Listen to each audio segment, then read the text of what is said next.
একদিকে গোয়ার আগ্রাসী ইসরায়েল, আরেকদিকে জেদি ইরান। এরা পরস্পরের বিরুদ্ধে সংঘাতে নেমেছে মানে তা সহজে যে থামবার নয়, এটা বলতে এমন আর কি লাগে। হামলা পাল্টা হামলা চলছে তো চলছেই। ইরান ইসরায়েলের বিরুদ্ধের প্রতিশোধ অব্যাহত রেখেছে। ইসরায়েলের বিভিন্ন লক্ষ্যবস্তুতে ক্ষেপণাস্ত্র নিক্ষেপ করছে ইরান, যার মধ্যে হাইফা ও তেল আবিব শহরও রয়েছে। মেডিকেল সূত্র ও সংবাদ মাধ্যমগুলোর প্রতিবেদনে বলা হয়েছে, এসব হামলা এখন পর্যন্ত অন্তত 7 জন নিহতের খবর পাওয়া গেছে। ইসরায়েলি সংবাদ মাধ্যম ওয়াইনেট জানিয়েছে, তেল আবিবের দক্ষিণে বাতিয়াম শহরে ক্ষেপণাস্ত্র আঘাত হানার পর 35 জন নিখোঁজ রয়েছে বলে হোম ফ্রন্ট কমান্ড ধারণা করছে। ওয়াইনেট আরও জানায়, ওই হামলায় আহতের সংখ্যা বেড়ে 100 জনে দাঁড়িয়েছে, যার মধ্যে 4 জনের অবস্থা গুরুতর। এছাড়া তেল আবিবের দক্ষিণের শহর রেহোভোতে পৃথক একটি ক্ষেপণাস্ত্র হামলায় অন্তত 37 জন আহত হয়েছেন।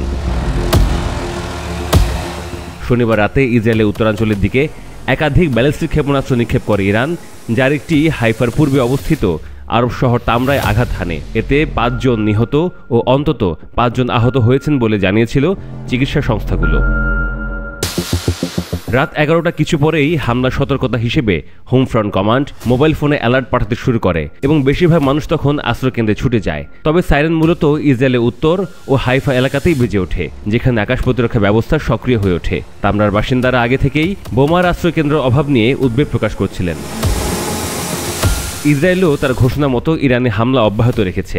ইরানের প্রতিরক্ষা মন্ত্রণালয়ের সদর দপ্তরে মুহুর্মুহু হামলা চালিয়েছে ইসরায়েলি বাহিনী। ইসরায়েলের সামরিক বাহিনী এক বিবৃতিতে বলেছে, ইরানের রাজধানী তেহরানে ইসরায়েলি বিমান বাহিনী বেশ কয়েকটি লক্ষ্যবস্তুতে ধারাবাহিকভাবে গোয়েন্দা ভিত্তিক বিস্তৃত অভিযান চালিয়েছে। এর মধ্যে রয়েছে ইরানের প্রতিরক্ষা মন্ত্রণালয়ের সদর দপ্তর। ইরানের ইসলামী বিপ্লবী গার্ড কোর IRGCর সঙ্গে সংশ্লিষ্ট তাসনিম নিউজ এজেন্সির বরাতে BBC ও আল জাজিরা এই হামলা তথ্য নিশ্চিত করেছে। তবে প্রতিবেদনে বলা হয়েছে, ইসরায়েলি হামলায় ইরানের প্রতিরক্ষা মন্ত্রণালয়ের সদর দপ্তরের একটি প্রশাসনিক ভবন সামান্য ক্ষতিগ্রস্ত হয়েছে। আন্তর্জাতিক সংবাদ মাধ্যমগুলো তাদের লাইভ প্রতিবেদনে জানিয়েছে, তেহরানের একই এলাকায় ইরানের প্রতিরক্ষা মন্ত্রণালয়ের আরও একটি ভবনে পৃথক হামলা চালিয়েছে ইসরায়েলি বাহিনী। ভবনটিতে ইরানের প্রতিরক্ষা মন্ত্রণালয়ের আওতাধীন প্রতিরক্ষা উদ্ভাবন ও গবেষণা দপ্তরের কার্যালয় রয়েছে।